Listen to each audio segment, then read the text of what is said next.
SHG গোটৰ মহিলাসকললৈ দিবলৈ ওলাইছো ডাঙৰ খবৰ।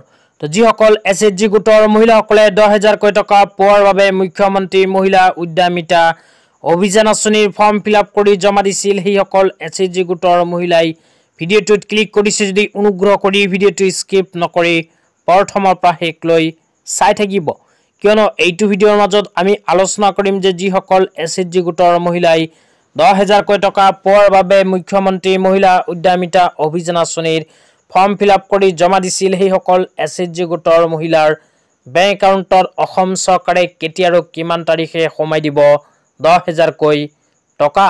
তো আপোনালোকে যদি 10,000 টকা পোৱাৰ বাবে মুখ্যমন্ত্ৰী মহিলা উদ্যমিতা অভিযান আঁচনিৰ ফৰ্ম ফিলআপ কৰি জমা দিছিল, তেন্তে অনুগ্ৰহ কৰি ভিডিঅ'টো স্কিপ নকৰি প্ৰথমৰ পৰা শেষলৈ চাই থাকিব। তো অসমৰ মুখ্যমন্ত্ৰী ডাঙৰীয়াই শেহতীয়াভাৱে ঘোষণা কৰা অনুযায়ী আত্মসহায়ক গোটৰ মহিলা বা SHG গোটৰ মহিলাসকলক অহা ফেব্ৰুৱাৰী মাহৰ প্ৰথমতে সোমাই দিব 10,000 টকা। তো নিৰ্বাচনৰ পূৰ্বে কিন্তু 10,000 টকা অসম চৰকাৰে সোমাই নিদিয়ে। তো নিৰ্বাচনৰ পিছত অহা ফেব্ৰুৱাৰী মাহত আত্মসহায়ক গোটৰ মহিলাসকলে লাভ কৰিব 10,000 টকা।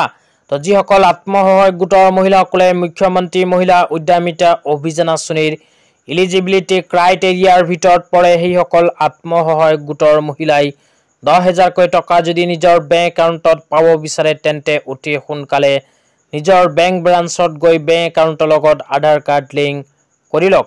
তো আপোনালোকে যদি বেংক একাউণ্টৰ লগত আধাৰ কাৰ্ড লিংক নকৰে, তেন্তে আপোনাৰ বেংক একাউণ্টত মুখ্যমন্ত্ৰী মহিলা উদ্যমিতা অভিযান আঁচনিৰ 10,000 টকা নোসোমাব। তো আজি ইমানেই। ভিডিঅ'টো চাই কেনে পালে নিশ্চয় কমেণ্ট বক্সত কমেণ্ট কৰি জনাই দিব, লগতে চেনেলটো ছাবস্ক্ৰাইব কৰি মোৰ লগত থাকিব। তো ধন্যবাদ।